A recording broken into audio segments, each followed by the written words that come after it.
જૂનાગઢના દલિત યુવક સંજય સોલંકીને ઢોર માર મારવાના મામલામાં ગણેશ ગોંડલ છેલ્લા લગભગ 20 દિવસથી વધારે સમયથી જેલના સળિયાની પાછળ છે। હવે ગણેશ ગોંડલની જામીન અરજી ઉપર આજે સુનાવણી થવાની છે। ગણેશ ગોંડલ જેલમાં રહેશે કે તેને પછી બેલ મળી જશે તેની ચર્ચા આ રિપોર્ટમાં। નમસ્કાર, હું છું ગોપી ઘાંગર અને આપ જોઈ રહ્યા છો નિર્ભય ન્યૂઝ।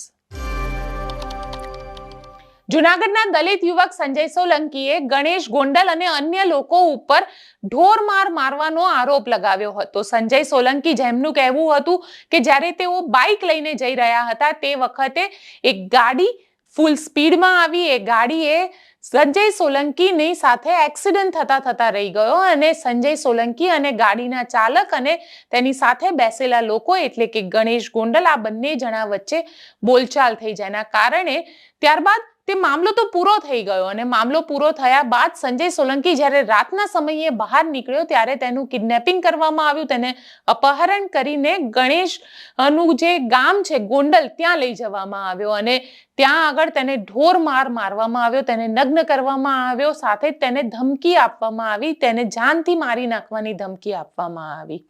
આ આખા મામલામાં પોલીસમાં એફઆઈઆર તો થઈ અને જૂનાગઢ પોલીસે જે આ આખા મામલે ઇન્વેસ્ટિગેશન કરી રહી છે। ઘણા બધા લોકો તો એવું કહે છે કે જો ગોંડલ પોલીસ હોત તો એફઆઈઆર પણ ન થઈ હોત, પરંતુ સંજય સોલંકીના આખા મામલામાં હવે ગણેશ ગોંડલ જ્યારથી અરેસ્ટ થયેલો છે ત્યારબાદ તેને પોતાની જામીન અરજી ફાઇલ કરી હતી અને જામીન અરજીને લઈને આજે કોર્ટ પોતાનું જજમેન્ટ આપવાની છે, કારણ કે જે આર્ગ્યુમેન્ટ્સ હતા તે આર્ગ્યુમેન્ટ તો 21મી તારીખે બંને પક્ષની દલીલો પૂરી થઈ ગઈ છે, જેમાં સંજય સોલંકીના વકીલ દ્વારા એક સોગંદનામું પણ રજૂ કરવામાં આવ્યું અને સંજય સોલંકીનું કહેવું છે કે જો ગણેશ ગોંડલને જામીન મળશે તો તેના જીવને ખતરો છે, કારણ કે ગણેશ ગોંડલ જે રીતની છબી ધરાવે છે, જે રીતની ગુનાહી માનસિકતા ધરાવે છે અને સૌથી મહત્વની વસ્તુ કે તેના માતા જે છે તે રાજકીય વગ ધરાવે છે, એટલે કે ધારાસભ્ય છે અને તેના જ કારણે ક્યાંક તેને પોતાના જીવ ઉપર ખતરો લાગી રહ્યો છે, એટલે તેમને જામીન ન આપવા જોઈએ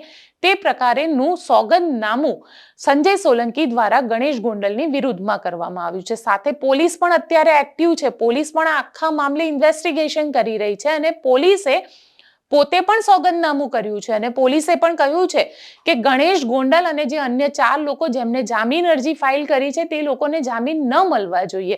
જો ગણેશ ગોંડલને જામીન મળશે તો સૌથી મહત્વની વસ્તુ હજી પણ ઘણા એવા એવિડન્સ છે જે કલેક્ટ કરવાના બાકી છે, જેવા કે બંદૂકની વાત કરવામાં આવી છે સંજય સોલંકી દ્વારા। એ બંદૂક ક્યાં છે? હજી જે જૂનાગઢ પોલીસ છે તેને લેટર લખીને ગોંડલ પોલીસ અને રાજકોટ કલેક્ટર પાસેથી એ બંદૂકની ડિટેલ્સ માંગી છે કે તેની પાસે કઈ બંદૂકનું લાયસન્સ આપવામાં આવ્યું હતું, કારણ કે પોલીસ પાસે જૂનાગઢ પોલીસને એવી માહિતી હતી કે રમતગમતની જે બંદૂક હોય તેના માટેનું એ લાયસન્સ આપવામાં આવ્યું હતું। હવે જૂનાગઢ પોલીસે ના પાડી છે કે જૂનાગઢ પોલીસે એવું કહ્યું છે કે આ લાયસન્સ કઈ વસ્તુને લઈને આપવામાં આવ્યું છે તેની ડિટેલ્સ અમારે જોઈએ છે, એટલે હજી પણ અમને હથિયાર નથી મળ્યા। સાથે સાથે પોલીસે એવું સ્પષ્ટ શબ્દમાં કહ્યું છે કે સંજય સોલંકીની કમ્પ્લેન્ટ પ્રમાણે લગભગ 11 થી લઈને 15 લોકો આ આખા મામલામાં ત્યાં આગળ હાજર હતા। અત્યાર સુધીમાં પોલીસે માત્ર 3 ફોન રિકવર કર્યા છે।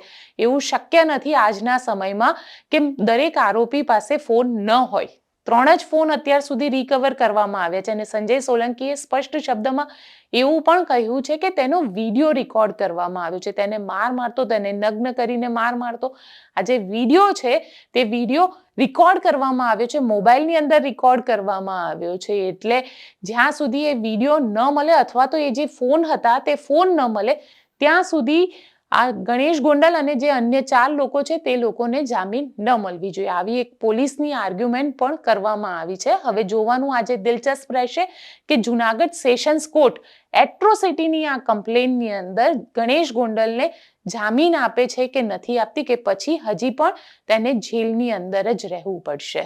શું થશે? તમને દિવસભર અમે આના સમાચાર આપતા રહીશું, અપડેટ કરતા રહીશું, તો અમારી સાથે નિર્ભય ન્યૂઝ સાથે જોડાયેલા રહો અને જો અમારી ચેનલ નિર્ભય ન્યૂઝને આપે સબસ્ક્રાઇબ નથી કરી તો તેને સબસ્ક્રાઇબ કરી દો। આભાર।